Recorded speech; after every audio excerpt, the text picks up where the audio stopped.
Why is automation so important to the future of UK engineering and manufacturing if we want to remain competitive on a global level? How easy is it to implement? Today I'm in Belgium at the home of RoboJob. I'm joined by Hydradfeed to find out more.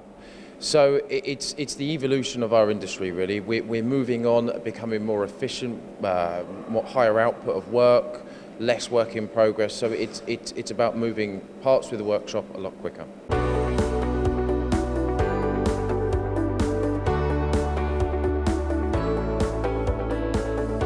I get into automation because I had a necessity at our sister company RoboCNC, and we could not find the systems on the market to automate small and medium series. I believe that if we were not have these RoboJob systems in RoboCNC, that RoboCNC as of today would not exist anymore. So RoboJob have standard products, of which there's about 12 different standard products, off of which we have varying options. So higher payload robots, palleting options, turnover options, things like that.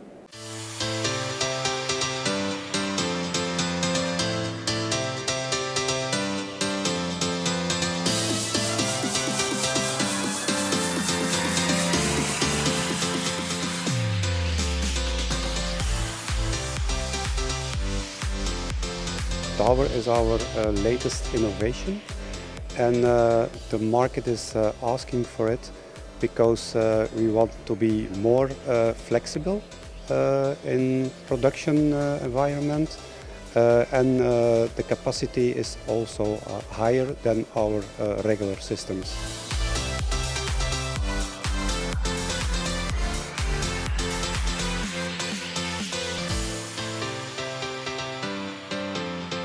The main advantage is what we need to take advantage of in the UK. So the UK market is, even if you are a subcontractor or you make your own components, we're all seeing high mix, low to medium batch sizes. So for the automation to be successful in that environment, it has to be flexible, it has to be easy to use, and it has to be quick to set up. We've seen here, during this trip, the improvements, increase in efficiencies that RoboJob have gained themselves through their own machine shop.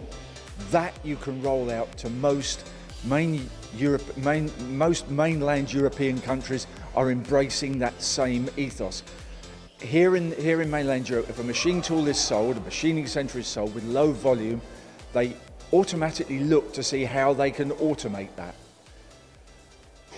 Generally they do it with a system similar to the ones that we represent in the UK. If we don't adopt that philosophy in the UK, we will undoubtedly fall behind what's going on here in mainland Europe. It's a global market that we all work in. Most of the companies in the UK are doing work for big global organisations that can just as easily take that work from the UK to put it here in Belgium, France, Germany or wherever. It is imperative that UK manufacturers embrace this technology and take themselves forward to operate on the same efficiencies that countries such as Belgium are already doing.